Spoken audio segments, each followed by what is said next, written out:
carthagène, il y a des afro-descendants de Colombie, il y a des afro-descendants de Bolivie, qui ont d'ailleurs rendu hommage aux Africains à travers le rôle qu'Haïti a joué. Si je parle d'Haïti maintenant, c'est parce que Haïti a été à l'origine de tout le processus de décolonisation qu'il y a eu. Après que la Révolution française ait marqué ses limites, se soit épuisée dans la terreur. Des trois révolutions fondatrices de la modernité, à savoir la Révolution américaine, la Révolution française. La Révolution haïtienne fut la seule à être une véritable révolution universelle. Hein? Ce point n'est pas expliqué clairement. Hein? Et souvent, il y a beaucoup de confusion dans les esprits. C'est la révolution haïtienne qui, la première, a émancipé la femme. La révolution française considérait que l'homme dont on parle dans la Déclaration des droits de l'homme et du citoyen, la femme en était exclue. Il faut le savoir. C'est ce qui a poussé d'ailleurs une Française éminente, à savoir Olympe de Gouges, à défendre dans sa fameuse Déclaration des droits de la femme et de la citoyenne l'héritage des Africains. Elle l'a dit explicitement et elle a rendu hommage aux femmes noires qui ont lutté pendant l'esclavage. Et cette femme a disparu et même les traces de son combat ont disparu ici en Europe.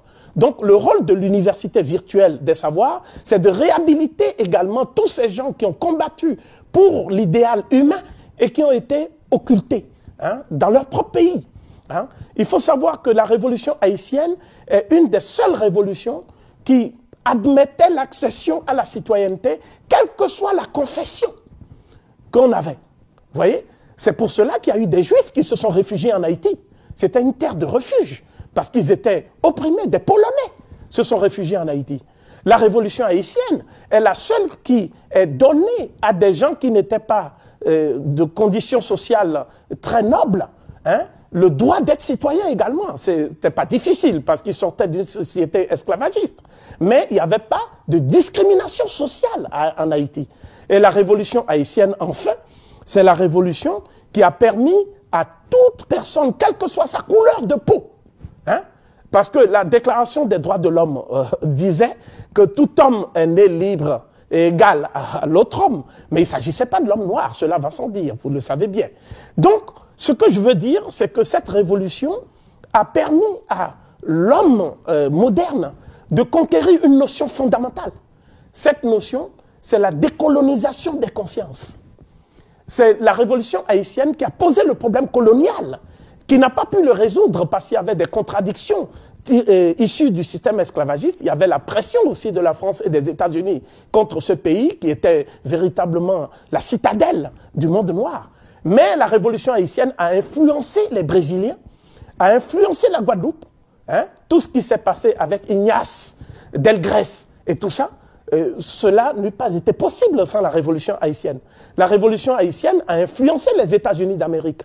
Le roi Christophe était aux États-Unis où il combattait, c'était un Jamaïcain, etc. Donc je crois que tout cela doit être redécouvert. Hein? Nous devons remettre tout cela au cœur du débat contemporain contre les discriminations. Parce que le problème, ce n'est pas l'accession formelle et juridique à l'égalité. Ça, c'est très facile. Hein? L'égalité dans les textes. Non.